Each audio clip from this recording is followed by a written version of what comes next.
오래된 저택의 창문을 세차게 때리는 빗소리는 밤의 정막 속에서 기묘한 소리의 교향곡을 만들어냈습니다.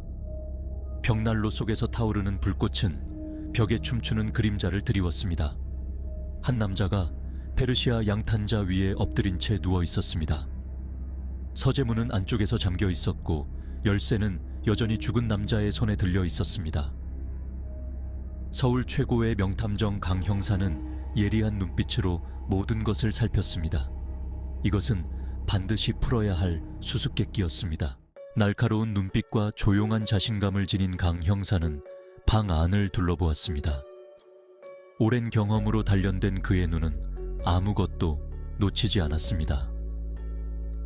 호박색 액체가 담긴 뒤집힌 유리잔, 마호가니 책상 위에 흩어진 서류들, 공기 중에 희미하게 떠도는 아몬드 향까지. 밀실 살인 사건의 유일한 열쇠를 움켜쥔 채 죽은 남자라. 그는 거의 속삭이듯 중얼거렸습니다. 흥미롭군.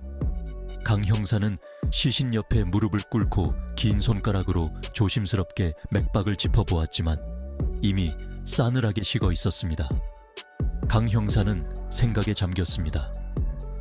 모든 죽음에는 사연이 있다. 그리고 이 죽음은 비밀과 배신을 속삭이고 있어.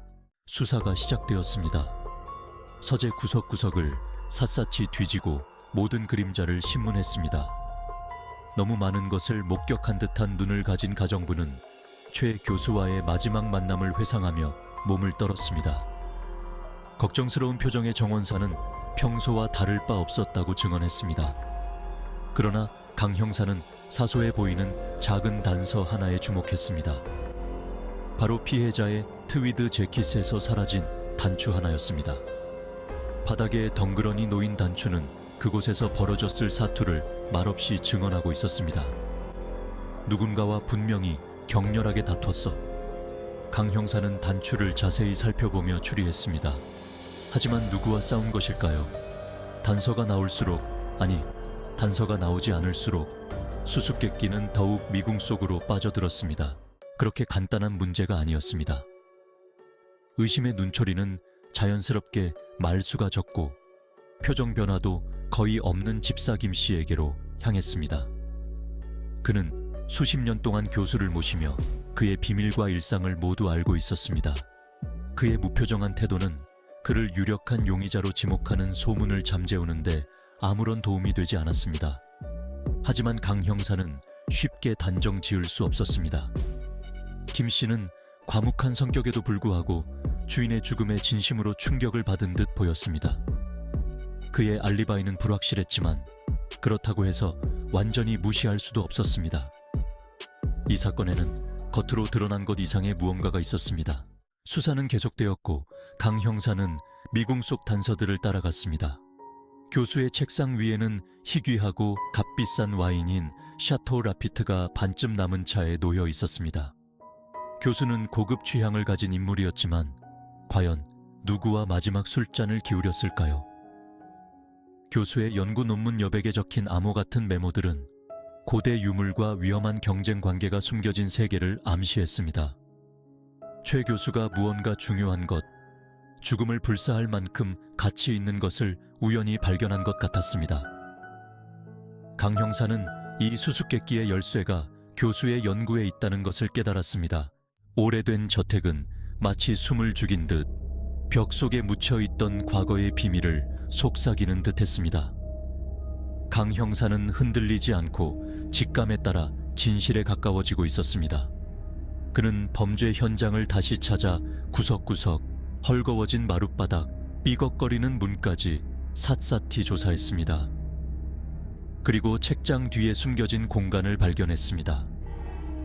그곳에는 오래되어 누렇게 변색된 편지들과 작고 화려한 열쇠 하나가 놓여 있었습니다. 우아한 필체로 쓰인 편지에는 금지된 사랑, 비밀 조직, 그리고 용의 눈으로만 알려진 귀중한 유물에 대한 이야기가 적혀 있었습니다. 사건이 점점 복잡해지는군. 강 형사는 열쇠에 새겨진 인트리켓 문양을 어루만지며 중얼거렸습니다. 강 형사는 최 교수의 삶을 더 깊이 파헤칠수록 거짓과 배신으로 얽히고 설킨 인간관계를 발견했습니다. 교수는 모두가 생각했던 것처럼 그렇게 선한 인물이 아니었습니다. 그에게는 적들이 있었습니다. 그의 침묵으로 이익을 얻을 사람들, 그가 가진 힘을 갈망하는 사람들이었습니다. 불안해하는 가정부, 과묵한 집사, 원한을 품은 라이벌 역사학자까지 그의 삶에 등장하는 관련 없어 보이는 인물들은 모두 거대한 퍼즐의 조각이었고 그들의 삶은 아무도 상상할 수 없는 방식으로 교수의 삶과 얽혀 있었습니다.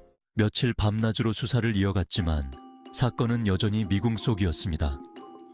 강 형사가 마법 같은 능력을 발휘해주기만을 기다리며 도시 전체가 숨죽이고 지켜보는 가운데 수사에 대한 압박감은 커져만 갔습니다.